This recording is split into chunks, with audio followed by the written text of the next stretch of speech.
Greetings everyone. We will continue our discussion on object-oriented programming. So in the previous session we have looked about the second part of your particular object-oriented programming, that is classes, objects, constructors and destructors. In this session we will be going for the next part of your object-oriented programming, that is your operator overloading. Okay, so in this session first we will be looking about what are the contents which you are going to learn as a part of the third unit, and then we will be looking about what is operator overloading. After that we will be looking about a concept called as what is operator keyword. Last we will be looking at what are the rules you have to follow for operator overloading. In the further sessions we will be looking about how to implement this operator overloading for your applications. So first, what is the things or what are the contents you are going to look at as a part of this particular third unit? So first we'll be having three parts in the unit. One is operator overloading. Next we'll be looking at type conversion. Then a third important concept, inheritance. Okay. So in the initial part, that is about operator overloading, first we'll be looking about what is a keyword, that is operator keyword.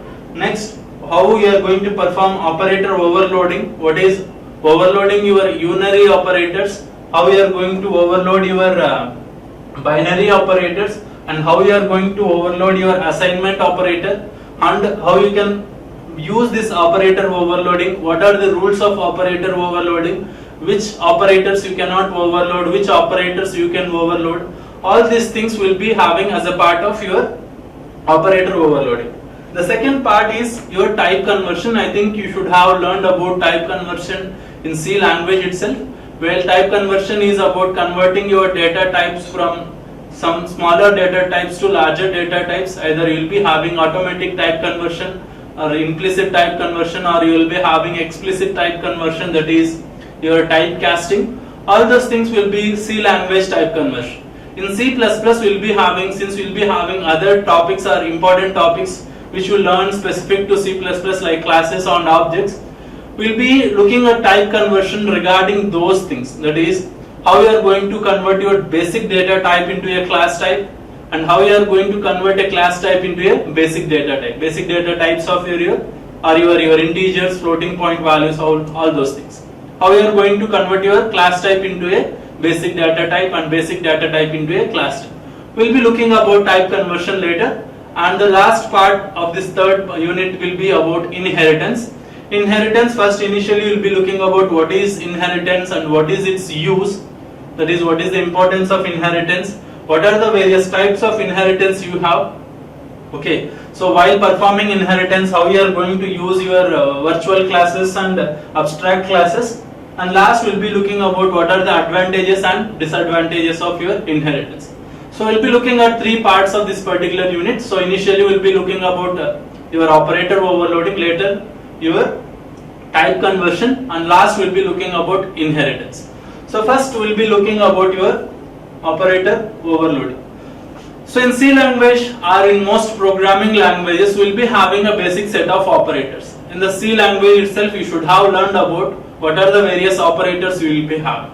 You will be having your arithmetic operators, relational operators, logical operators, and large other set of operators like assignment operators, okay, increment operators, decrement operators. Most of this set you must be knowing by this time. So all these operators, whatever you have, can be used only with basic or fundamental data types like your int and float. Okay, both can be used only with basic or fundamental data types of a particular language, like your int, float, char, double. So they cannot be used with user defined data types like arrays, or you cannot use the particular thing directly on arrays, you cannot be using them on your particular structures, or you cannot be using more specifically in the C++ on classes. What I need to say is, whatever the operators you have seen in the previous languages, all those things can be performed only on fundamental data types like your int and char. They cannot be applied on user defined data types like your structures and classes. Okay. So, but the same operators are not applicable for objects. What I need to say is, you cannot perform the same applications, whatever the operators you are having, you cannot perform the same operations on your objects. The compiler would throw an error if you try to perform the addition of two objects. Okay, for an example, if you try to add two objects, the compiler will throw an error. So what you need to understand is, if you are having class box which you have been using in the previous sessions, you have written the class box. Okay, inside the class box, if you are having a particular thing side, just take one data item as side. Okay, and inside the main you are trying to create box objects b1 and b2. Okay, let's b1 object have some side value as 4 and b2 object have some side value as 5. Okay, side value has 4 and side value as 5. If I try to add these two values, that is b1 and b2, okay, this is not a valid expression. What I need to say is, you cannot perform the same addition, that is addition operation, that is plus. You cannot perform the same addition operation on two different objects here. You can perform the addition operation on general integers, that is your int. If you are writing int a b, you can perform your a plus b operation, but you cannot perform your object addition here. Okay, you can perform your basic fundamental addition, but you cannot perform your object addition. When you want to perform object addition, then you are going for your operator overloading. So the compiler must be aware of the addition process of two objects.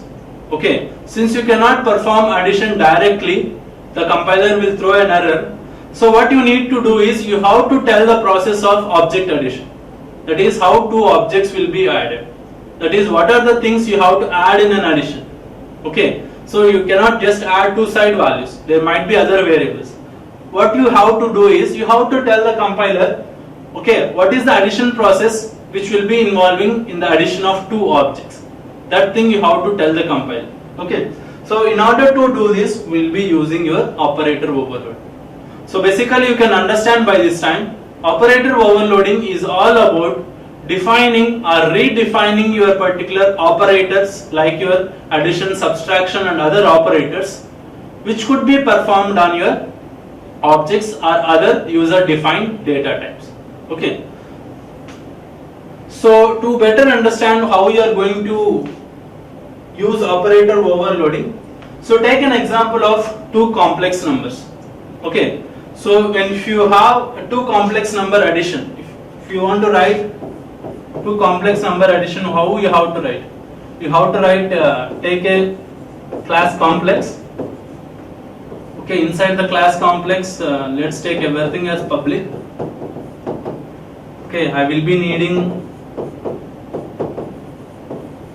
imaginary part, I will be needing real part.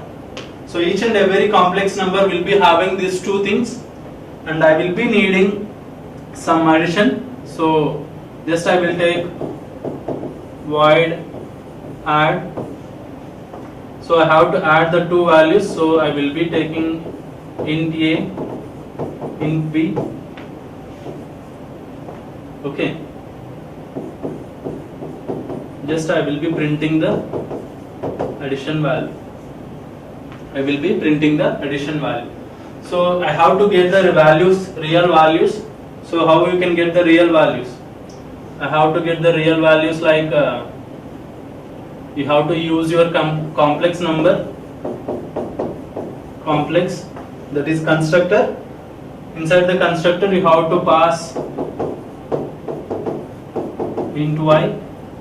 So your real is equals to x and imaginary is equals to y. That is, you have to initialize your members. If this is your class, if this is your complex class, you need not have idea about each and everything here. So if I want to add two complex numbers and store the result in a third complex number, okay, so what you could do, inside the main you can be doing like this. Since they are public, okay, I will take some directly complex C1, C2, C3, three objects.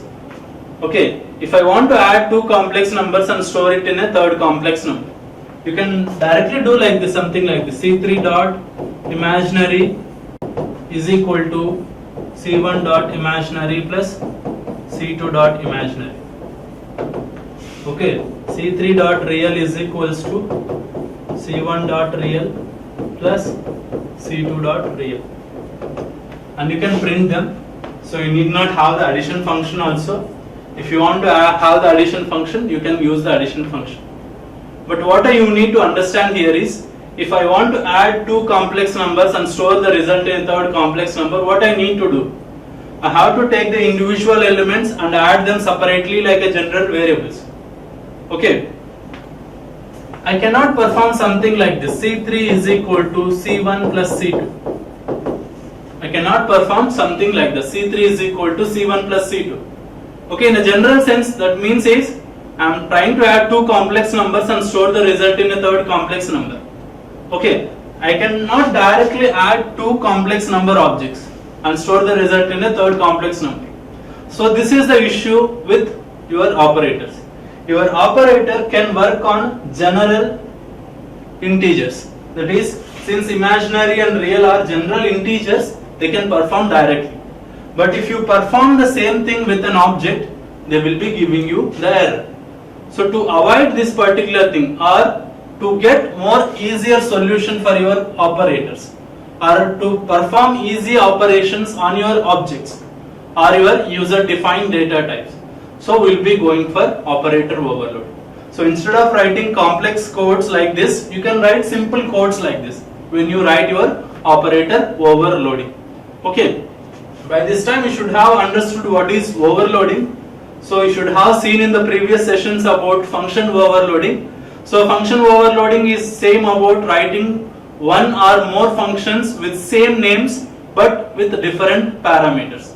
I think you remember function overloading, where you will be having, if you are writing some, so the function overloading is about addition of two integers, or it could be about addition of two floating point values, or it could be about addition of one integer value and one floating point value. Okay, so this is function overloading, where you'll be having same names but with different data types. So function overloading is one type of polymorphism, that is where you'll be having same name but with different forms. Okay, one type of polymorphism which will be helpful for you for the usability of your program or readability of your program. Okay, your operator overloading is another type of polymorphism which will be helpful for you to use the same operators for objects or user defined data types. Okay, so what is operator overloading? Operator overloading is compile time polymorphism. You should understand what is polymorphism by this time. Polymorphism is having same name but different operations. Okay, having same name but different functionalities. In the previous thing I have told you, they are having same name of addition but they are performing different functions.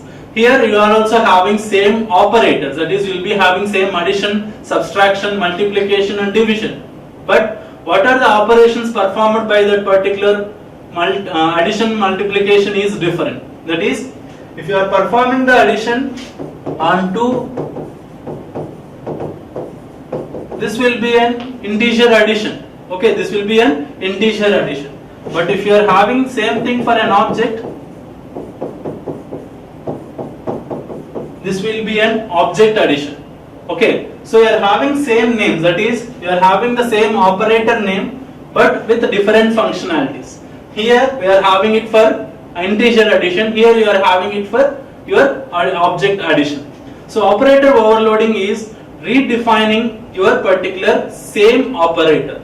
Okay, same operator. So in the function, as you have seen, you are redefining the same addition function but with different parameters, so that they will be performing different functions. In the similar manner, we will be having same operator but it will be having different functionality based upon your overload. So it is a compile time polymorphism. What is mean by compile time polymorphism means, whatever this operation, that is if you are writing in between two integers, it will be performing integer addition. It will be, if you are writing between two complex numbers or objects, it will be performing complex number addition. So all these things, whatever, whether it is an integer addition or a complex number addition or an object addition or a structure addition, all these things will be validated during the compile time itself. Okay, they will not be going for runtime validation. Okay, during the compile time itself, it will be identifying whether you are performing a integer addition or a complex number addition or a object addition. Okay, in which the operator is overloaded to provide the special meaning to user defined data types like your classes and structures. As I told you, the particular operators, they will be overloaded in such a manner, they will be having a new meaning when it will be performed with user defined functions or user defined particular objects. Okay, user defined data types more specifically. So always remember, when you don't overload the operator, okay, if you are having your addition operator, when you don't overload the operator, they can be performed on fundamental data types. If you overload the operator, they can be performed on your objects. Okay, when you overload the operator, they can be performed on objects. The second thing is, operator overloading is used to overload or redefine most of the operators available in C with few exceptions. Okay, whatever the operators you have in C language or C++, most of the operators can be overloaded in this particular thing. So few cannot be overloaded. I will be giving you the list of those operators which cannot be overloaded in C++, but you have to remember most of the operators can be overloaded. Okay. So the operator keyword.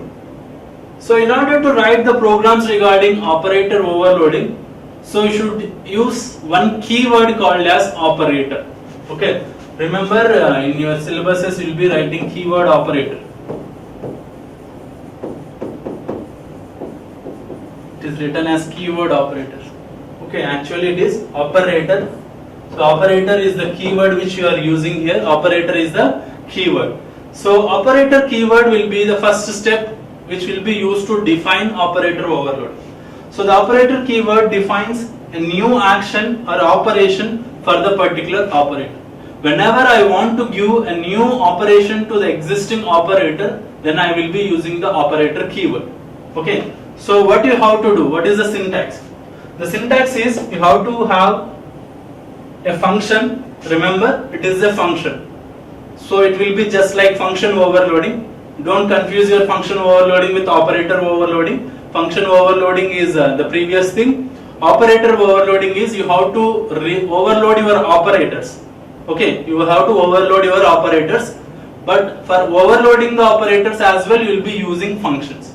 Okay, don't confuse them. So what you are doing is, you are having a return type, then I have to specify the class name in which you are writing your operator overloading.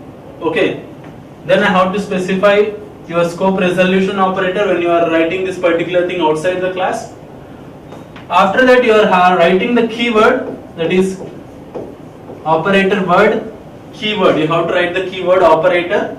Next, you have to specify the operation which you are trying to, or operator which you are trying to overload. That is, I am trying to overload the addition operation. Then I will write plus. Okay. After that, you have to specify the argument list. And then we will be having the body of the particular thing. Inside the body, we will be doing what you need to do to change the particular operation. If I want to add two complex numbers, how you are going to add, you have to specify here. Okay. You have to add two complex objects. How you are going to add, you have to specify in the body of the particular function. So your operator keyword will be used in this manner. Okay. You have to specify the return type. Then I have to specify the operator name. Operator keyword. After that, you have to specify what is the operator, that is whether it is an addition or a subtraction. Later, I have to specify the argument list. And inside the body, you have to specify what are the things you have to perform that operation on your user defined data types. So operator and OP is an operator function. Okay, this thing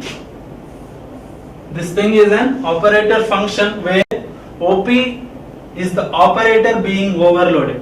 OP is the operator which is being overloaded. Whether you want to overload addition or subtraction or multiplication or division, which operator you are trying to overload, you have to specify it at OP, and the operator is the keyword. So remember, operator is the keyword. Each and every time you try to overload an addition, you will be using your operator keyword. So if you write a simple example, you can be writing like this. So if you are getting a return type as integer, okay, then I have to use the operator keyword, then I am trying to perform addition operation or overloading your addition, then I will be writing the body of the loop. So this is how your operator overloading will be defined at the start. So this is the initial sense only. So in order to overload the operators, we will be using the operator keyword.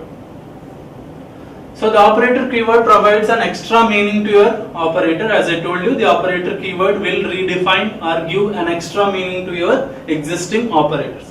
So the operator function ought to be either member functions or print functions.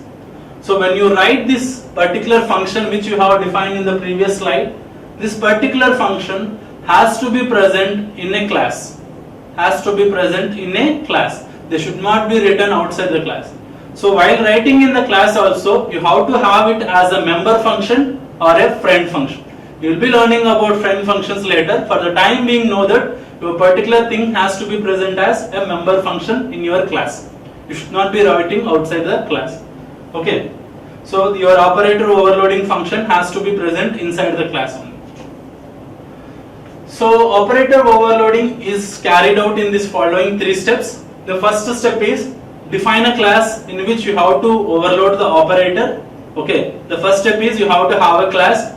Inside the class, you have to have a public section where you have to have your operator overloading function. Okay, so define a class where you want to overload your operator. Then the public declaration section should contain your operator function. Okay, the public section should be present and it should contain your operator function. And define that particular operator function. Okay, what you have to do for overloading the particular operation, you have to define. These 3 steps have to be followed to overload your operators. So this is an outline about your operator overloading. In the further sessions, we will be looking about how we are going to write programs regarding operator overloading. So what are the things you can overload, what you cannot overload, what are the rules of operator overloading. And we will be looking at all those things in the next session. We'll wrap up this session here and we'll continue about all those topics in the next session. Thank you.